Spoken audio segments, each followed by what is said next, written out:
Hello, and welcome to the Artist Studio. This week I thought we might address some misconceptions about the artist's life. To do that, I thought I might invite you into my home so you could see exactly how an artist lives. So here we go.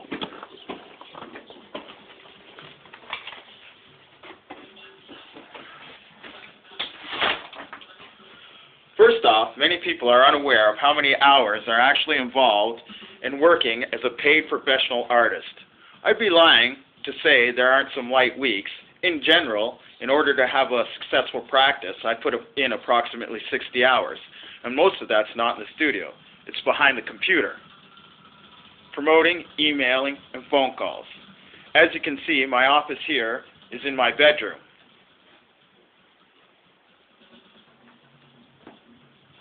which was once a living room that I sacrificed in order to have a workspace. You can see there's art on the walls. It's one thing I'm never short of. This work here is called Baby's Mama. It's the word baby mama. It was created the year of my daughter's birth, or the year before my daughter's birth, obviously.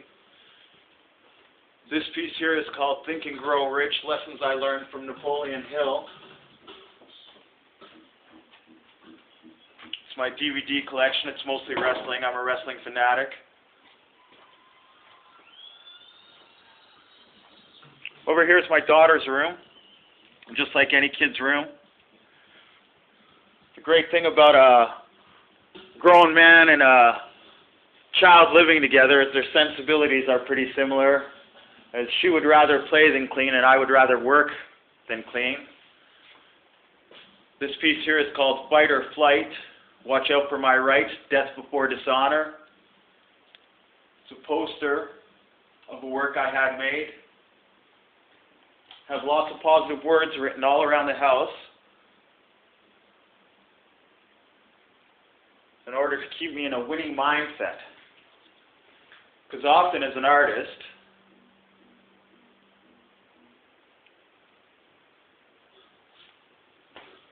you got to make 2 and 2 equal 3, even though they might not necessarily. I do the same for my daughter. She's done the same for me. Because often we sacrifice in order for Dad to create and make the art that I believe in. We're listening to Ween this morning.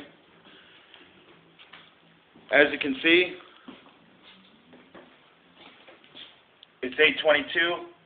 My day started hours ago. It's the way it is for any person who has a child. So now we'll go into the studio. We'll see what was going on this week. This week I started some new work. I thought I'd talk about oil painting. I choose to paint in oil paints in honor of the masters that came before me. It's not that I think there's anything wrong with acrylic paints, but when I really thought about the legacy I wanted to leave, I wanted to speak to the mastery of art, which is why I started painting in oils and drawing in ink. This is my most recent work. It's based on ideas from the book The Power of Your Subconscious Mind. You can see the words abundance, health, operates, intelligence, infinite intelligence is mine. This is the first, or actually second layer of a painting, because there's always an underpainting. This canvas was given to me. It was someone's old painting they threw out, and there's nothing I love to do more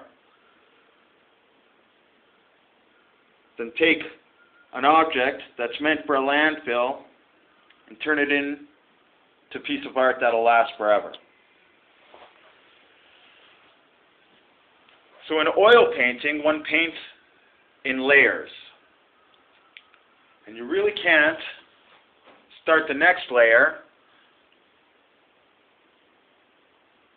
up until the first layer is dry. And it takes about a week for layers to dry. This piece here would almost be finished if I hadn't misspelt the word accomplish, which happens often because when I was young, it was labeled with a learning disability. Something that's been an issue in my life. So now, because this is misspelt, I'll have to paint more layers. And that's fine. I think it could have been finished just like this, though. Once again, here's wealth, health, happiness, success.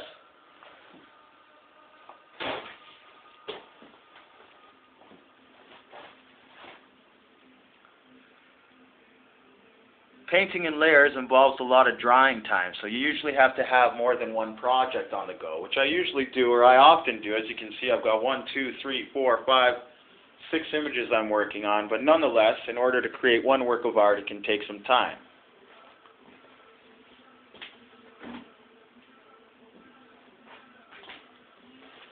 This piece here was the piece, this is actually the finished version.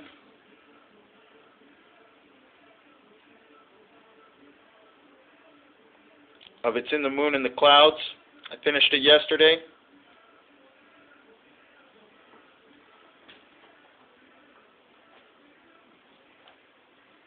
Another enraging thing about oil painting is I get paint on almost all my clothes. Let's see if I can find it. No, of course not. I can't find a piece, or I can't find. But I don't think that I own too many clothes that don't have a spot of paint on them. Here's my closet, which is in my studio, which is also another disastrous thing. Just talking about finding objects that were meant for a landfill and turning them into a piece of art. This work here is one of my old palettes, which I also consider a work of art. The colors and the textures create a sculpture. I'm not the first artist to do this, but I certainly appreciate the beauty of that work. This will be the next palette piece. It's well underway.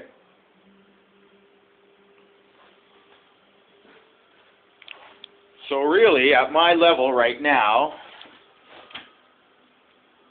as a visual artist, I'm a one-man working machine.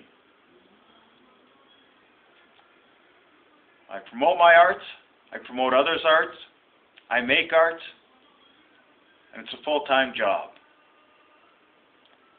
Sometimes even more than a full-time job.